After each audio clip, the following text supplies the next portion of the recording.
தெய்வத்தின் குரல் இரண்டாம் பாகம் வேதம் வேதமும் தமிழ்நாடும் பகுதி 6.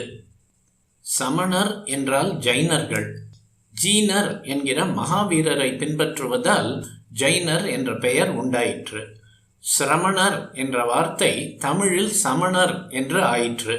ஸ்ர என்று சமஸ்கிருத கூட்டு எழுத்து ச அல்லது வெறும் அ வாக ஆகிவிடும்.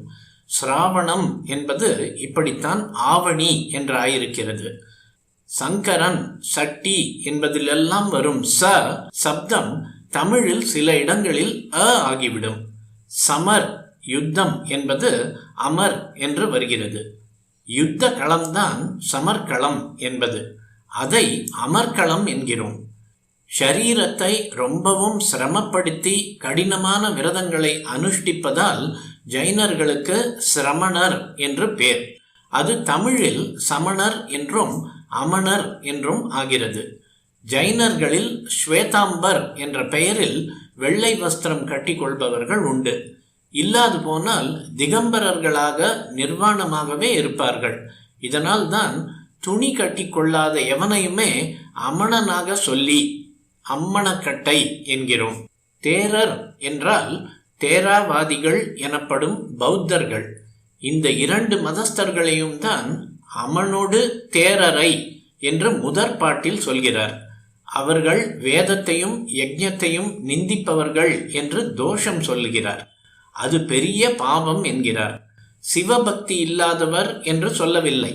இந்த பதிகத்தில் மற்றொரு பாட்டில் மறைவழக்கமில்லாத மாபாவிகள் பரிதலை கையர் பாயுடுப்பார்களை முறிய வாது செய திருவுள்ளமே மரியுலாங்கையின் மாமழுவாளனே ஞால நின்புகழே மிக வேண்டும் தென் ஆல வாயில் உறையுமெம் மாதியே என்று சொல்கிறார். இதில் மறைவழக்கமில்லாத மாபாவிகள் என்று நன்றாகவே திட்டி சொல்லி இருக்கிறார். ஒழுக்கம் வழக்கம் என்று தமிழில் இரண்டை சொல்வார்கள். ஆச்சாரம் அனுஷ்டானம் என்று சம்ஸ்கிருதத்தில் சொல்லுவதே தான் இது. ஒழுக்கம் ஆச்சாரம், வழக்கம் அனுஷ்டானம். மறைவழக்கம் என்பது வைதிக அனுஷ்டானம். வைதிக அனுஷ்டானம் இல்லாதவர்கள் ஜைனர்கள். அது மகாபாவம் என்று நினைத்ததனால்தான் மாபாவிகள் என்றார். பரிதலை கையர் என்று அவர்களை சொல்லி இருக்கிறார். வித்யாரண்ய சுவாமிகள் என்பவர் வேத பாஷ்யம் செய்தவர். சகல வித்தைகளையும் அறிந்தவர். விஜயநகர ராஜ்யத்தை ஸ்தாபித்தவர். அவர் சர்வ தர்சன சங்கிரகம் என்று ஒரு புஸ்தகம் எழுதியிருக்கிறார். தர்சனம் என்பது மதத்துக்கு ஒரு பெயர். தர்சனம் பார்ப்பது, உள்ளதை உள்ளபடி பார்ப்பது மதமாகையால் தர்சனம் என்னும் பெயர் பெற்றது. அந்த புஸ்தகத்தில் அந்த காலத்தில் இருந்த எல்லா மதங்களை பற்றியும் எழுதியிருக்கிறார்.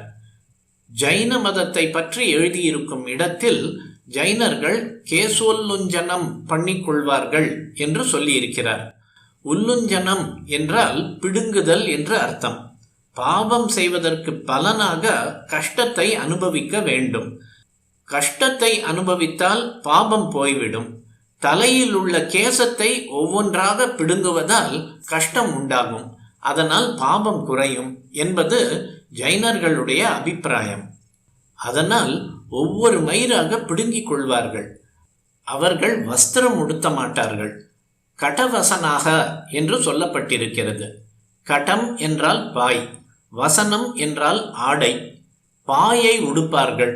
இதைத்தான் பரிதலை கையர் பாயுடுக்கையர் என்று ஞானசம்பந்தர் சொல்லியிருக்கிறார்.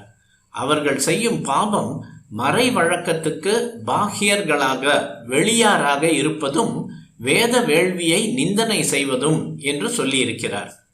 10 பாடல்களில் முதல் 7-8 இப்படி ஈஸ்வர பக்தி இல்லாதவர்கள் என்பதை அடியோடு சொல்லாமல் வேதத்தையும் கர்மானுஷ்டானத்தையும் விட்டவர்கள் என்பதற்காகவே சமணர்களை கண்டித்துவிட்டு கடைசியில்தான் பக்தி இல்லாதவர்கள் என்பதற்காக கண்டனம் பண்ணுகிறார். முதலிலெல்லாம் வைதிகத்தின் வழி அழுகாத அந்தணாளர் புரியும் அருமறை சிந்தை செய்யா அருகர் வேட்டு வேள்வி செய்யும் பொருளை விழிமூட்டு சிந்தை முருட்டு அமன் அழலது ஓம்பும் அருமறையோர் திறம் விழலது என்னும் அருகர் என்று சொல்லிவிட்டு பிறகுதான் அவர்கள் சிவபக்தி இல்லாமல் இருப்பதை சொல்லுகிறார். சைவர்கள் மேல் பட்ட காற்றை கூட அவர்கள் ஒதுக்குகிறார்களாம்.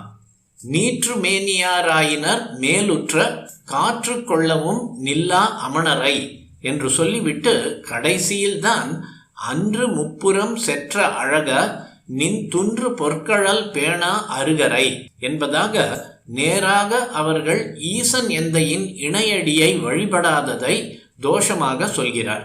இதற்கு முந்தி வைதிக கர்மாவுக்குத்தான் பிராதானியம் கொடுத்து சொல்லியிருக்கிறார்.